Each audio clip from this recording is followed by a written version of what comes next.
अस्सलाम वालेकुम dear friend, मेरा नाम मोहम्मद अब्बास है और आप देख रहे हैं मेरा यूट्यूब चैनल। हम क्विक बुक पढ़ रहे हैं और आज हम क्लास नंबर 43 पढ़ेंगे। आज हम एक नए टॉपिक के साथ हाज़िर हुए हैं।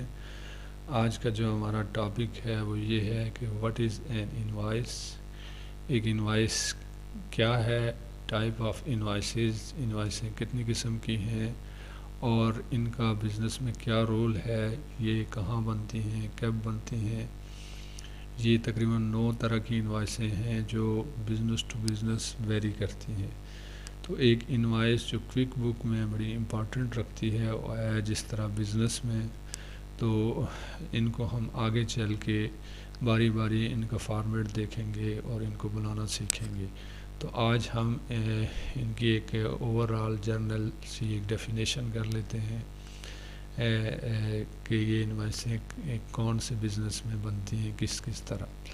तो इसकी जो डेफिनेशन है, an invoice is a commercial document issued by a seller to a buyer indicating the product quantities, price, rate in term of payments. ठीक हो गया, ये इसकी सादा सी तारीफ़ है। उसके बाद आ जाते हैं इसकी जो टाइप्स हैं उन पे आ जाते हैं। उससे पहले चूँकि इनवॉइस बिज़नेस में एक अहम रोल अदा करती है, इसका जो इफ़ेक्ट है वो बराह रास्त अकाउंट्स पे आता है, बुक ऑफ अकाउंट्स पे आता है। जब हम इनवॉइस रेज़ करते हैं तो हम इसका जो फ़र्क है, जो इसका असर पड़ता है, जो हिट करती है जाके, ये एक तो डायरेक्टली इन्वेंट्री पे करती है, ज़ाहिर है हमारी इन्वेंट्री डिक्रीज़ होती है। उसके बाद ये अगर आइटम गुड्स जो हम सेल कर रहे हैं या सर्विसेज जो दे रहे हैं वो अगर टैक्सेबल हैं तो ये हमारी लायबिलिटी भी इंक्रीज़ करेगी। तो ये इसके दो एस्पेक्ट हैं। तो जो इसकी सबसे पहली टाइप है वो है कमर्शियल इनवॉइस। अच्छा, कमर्शियल इनवॉइस ये जो प्रोडक्ट हम एक्सपोर्ट करते हैं तो उसके लिए बनती है और इसमें जो चीज़ें ज़रूरी हैं वो ये हैं कि ये एक्सपोर्ट पर्पज़ के लिए होती है और इसमें प्रोडक्ट की मुकम्मल डिटेल होती है, यानी उसका जो प्रोडक्ट है, उसकी जो पैकिंग है, उसका जो वॉल्यूम है, हुजम है, वो सारी चीज़ जो है ना वो टर्म एंड कंडीशन उसमें आ जाती हैं। उसके बाद प्रूफ ऑफ ट्रांजैक्शन, इसी पे एलसीवी खुलती है, इसी पे एलसीवी रिलीज़ होती है और इसका एक internationally code, harmonic code scheme होती है जिसके तहत उस पर मुख्तलिफ ममालिक में उस कोड को देखते हुए उस पर जो टैक्सेस वगैरह हैं वो चार्ज किए जाते हैं।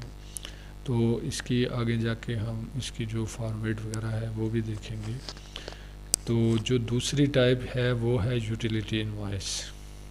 यूटिलिटी इनवॉइस जिस तरह हम अपना इलेक्ट्रिक का बिल देते हैं, वाटर और गैस वगैरह का, तो इसमें जो एक तो बिल की जो अमाउंट होती है, दूसरी उस पे जो ड्यू डेट होती है, अगर आप ड्यू डेट पे वो जमा करवाएंगे तो उसकी जो अमाउंट है वो एज़ इट इज़ रहेगी। अगर आप उस डेट से आगे चले जाएंगे तो उस पर फिर सरचार्ज वगैरह लगेंगे और अमाउंट भी चेंज हो जाएगी। उसके बाद उस पर मुकम्मल जो है आपका जो कार्ड होता है, जो आपने जो चीज़ आपने जितनी कंज्यूम की उसकी डिटेल होती है, पेमेंट हिस्ट्री होती है। ये सेकंड टाइप है। उसके बाद थर्ड टाइप है जो वैल्यू माइलस्टोन इनवॉइस। ठीक है, ये बेसिकली जो कंस्ट्रक्शन कंपनीज़ हैं वो रेज़ करती हैं ड्यूरिंग कंस्ट्रक्शन। अगर कोई बिल्डिंग बना रही हैं तो वो अपने कस्टमर को माइलस्टोन जो भी उनका एग्रीमेंट में पहले से होगा उसको उस पे वो उसको 10%, 20% इस तरह वो चार्ज करती रहेंगी। फॉर एग्ज़ाम्पल एक अगर मकान बन रहा है तो उसकी जो पहली छत डलेगी उस पर अगर हो सकता है टोटल एग्रीमेंट का 10% या 20% वो चार्ज करेंगे। ये टर्म एंड कंडीशन एग्रीमेंट में ज़ाहिर है उसी को देखते हुए उस माइलस्टोन को सेट किया जाएगा। उसके बाद अगर कोई कंपनी रोड बना रही है तो रोड की मुख्तलिफ फेसेस हैं, अगर 10 फेज़ हैं तो पहले फ़ेज़ में 10%, दूसरे में 20%, इस तरह वो अपनी इनवाइस को सेटल डाउन करेंगे। उसके बाद जो चौथी टाइप है वो है बेसिक इनवाइस। ये तकरीबन हर छोटे बड़े बिज़नेस में, स्टोर्स में इस तरह की इनवाइस रेस होती हैं। इसमें प्रोडक्ट का नाम होता है, रेट होते हैं, क्वांटिटी होती है, डेट, इनवाइस नंबर, और ये सारी चीज़ें इसमें मेंशन होती हैं। उसके बाद है जी time billing invoice. Time billing invoice ये हावरली रेट हो सकते हैं, ये कंसल्टेंसी हो सकती है, ये किसी लॉयर की फ़ीस हो सकती है, ये किसी गाड़ी का रेंट हो सकता है, ये किसी मशीनरी का रेंट हो सकता है जो हम जो कंस्ट्रक्शन कंपनियां रेंट पे मशीनरी वगैरह लेती हैं, तो ये उस बिज़नेस में ये रेज होती है। उसके बाद है जी छठे नंबर पे है जी पेंडिंग इनवाइस। पेंडिंग इनवाइस क्या है कि पेंडिंग इनवाइस उसको पार्शली इनवाइस भी कह सकते हैं, जिसका ट्रैक रिकॉर्ड हमने रखना है। उसमें आप अपने कस्टमर से तय करते हैं कि भाई ये 1 लाख रुपया है तो आपने इसके पार्शली हिस्से बना लें, 2 हिस्से बना लें, 3 हिस्से बना लें। तो इस तरह वो चलती रहती है। उसका ट्रैक रिकॉर्ड यानी वो अकाउंटेंट या अकाउंट डिपार्टमेंट उसको ट्रैक करता रहता है। उसके बाद है जी रिकरिंग इनवाइस। ये इनवाइस अमूमन वहाँ उस बिज़नेस में बनती है जैसे स्कूल्स हैं या रेंट पे, जो घर रेंट पे होते हैं, शॉप्स वगैरह, तो वहाँ ये चूँकि वो अमाउंट चेंज नहीं होती जब तक एग्रीमेंट के हिसाब से साल बाद फ़र्ज़ किया एक रेंट का किराया 50,000 है तो वो साल 50,000 ही चलता रहेगा।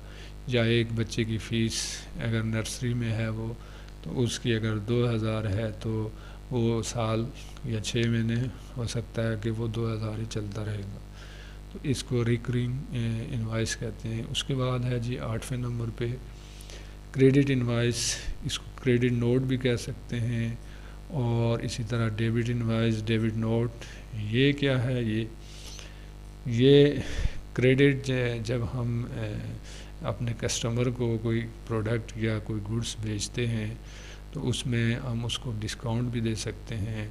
वो जो गुड्स वगैरह है वो वापस भी कर सकता है, तो उसको रीइंबर्स करने के लिए हम क्रेडिट इनवाइस बनाते हैं या क्रेडिट नोट। और जो डेबिट नोट या डेबिट इनवाइस है ये इसी का रिवर्सल है। जैसे हम अपने वेंडर से कोई चीज़ लेते हैं तो उस पर हमें जो डिस्काउंट मिलती है या कोई आइटम जो हम उसको वापस करते हैं तो ये उस तरह उसमें एडजस्ट हो जाती है।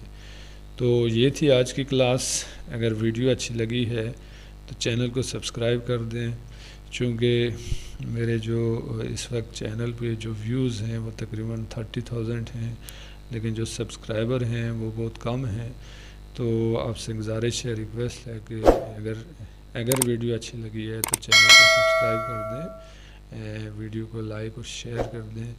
तो मिलते हैं नेक्स्ट वीडियो में। अपना बहुत ज़्यादा ख्याल रखिएगा। अल्लाह हाफ़िज़।